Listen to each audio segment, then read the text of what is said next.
आप लोगों को एक कहानी सुनाने जा रहा हूँ जो कि मेरे द्वारा लिखी गई है, जिसका शीर्षक है चलो न बाबा माँ दुर्गा घर। जो कि इस तरह है। आज पूजा अपनी दादी को वो कहानी सुना रही है जो उसने स्वप्न में देखी। लक्ष्मी एक दिन अकेले अपने बगीचे में बैठी थी। जब शाम को उसकी खोजबीन होने लगी तब पता चलता है वह पत्थर की तरह स्थिर मूरत बन गई है। उसके मुंह से केवल कुछ शब्द ही निकल रहे हैं और वो कहती है, चलो न बाबा माँ दुर्गा घर, चलो न बाबा माँ दुर्गा घर। उसकी ऐसी हालत हुए कई महीने बीत गए। जो अपने हाथों से खाना खाया करती थी वो हाथ अब बेजान सी हो गई है। अब उसे खाना उसकी नानी खिलाया करती है। उसके घर में लोगों का जमावड़ा लगा हुआ है। कोई कहता है भूत प्रेत का साया है, कोई कहता है किसी ने जादू टोना कर दिया है। ऐसी मुसीबत से निकलने के लिए कई लोगों ने तरह तरह के उपाय बताए, लेकिन आज भी उसकी यही हालत है। झाड़ फूक, डॉक्टर, पूजा पाठ सब कुछ करने के बाद भी आज वो ठीक नहीं हो पाई है। लोग समझ नहीं पा रहे हैं आखिर हुआ क्या है। लक्ष्मी, जिसके घर में हर पूर्णिमा को पंडित जी दुर्गा पाठ पूजन कराया करते और लक्ष्मी जिसमें बढ़ चढ़कर भाग लिया करती, जिसे याद कर उसके घर वाले सिहर जाया करते। लक्ष्मी, जो माँ दुर्गा की मूर्ति को गुड़िया की तरह समझकर हर वक्त अपने सीने से चिपकाया करती रहती, आज वो खुद गुड़िया बनी हुई है। वहीं दूसरी ओर लक्ष्मी के पिता नाना साहब, जो यह सोच सोच कर चिंतित है, जिस दुख को अपनी जिंदगी ने वर्षों झेला आज फिर वो पीछा कर रही है।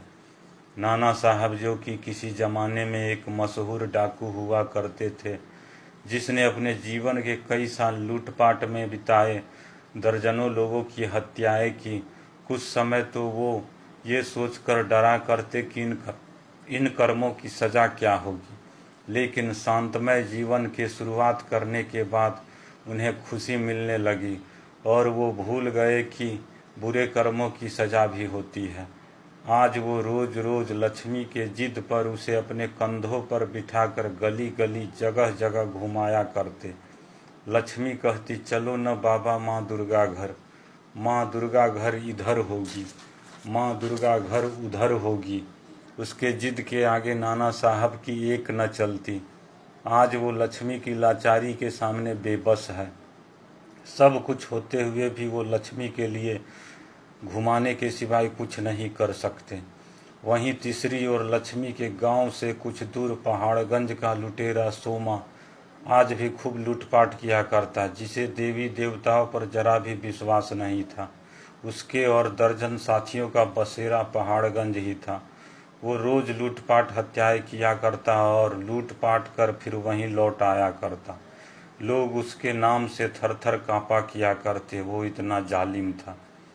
वहीं देवलोक में नारद मुनि के द्वारा एक ही प्रश्न बार बार कहने पर माँ दुर्गा यही कहा करती, वक्त से पहले न तो कुछ हुआ है न कभी कुछ होगा। कोई भी अब अपने बुरे कर्मों से न तो बचा है न कभी बचेगा। नारद मुनि के द्वारा आज फिर वही सवाल करने पर माँ दुर्गा खुद धरती लोक की ओर निकल पड़ती है।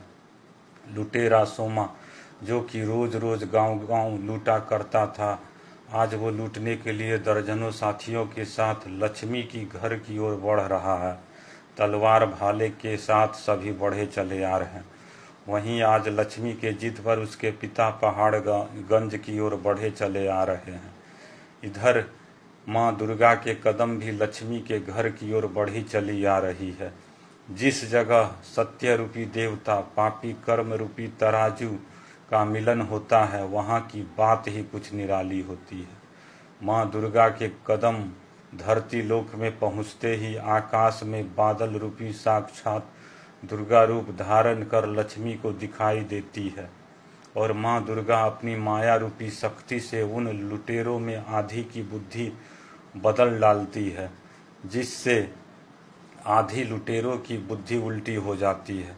तब आधा लुटेरा आधा लुटेरों से तरह तरह के सवाल करने लगते हैं, जैसे बोल माता पिता की सेवा करेगा या नहीं, देवी देवताओं की पूजा करेगा या नहीं, सत्य की राह पर चलेगा या नहीं।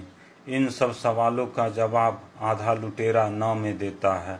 तब सभी लुटेरे एक दूसरे से आपस में उलझ पड़ते हैं और सभी एक दूसरे को भाला तलवार से मार बैठते हैं।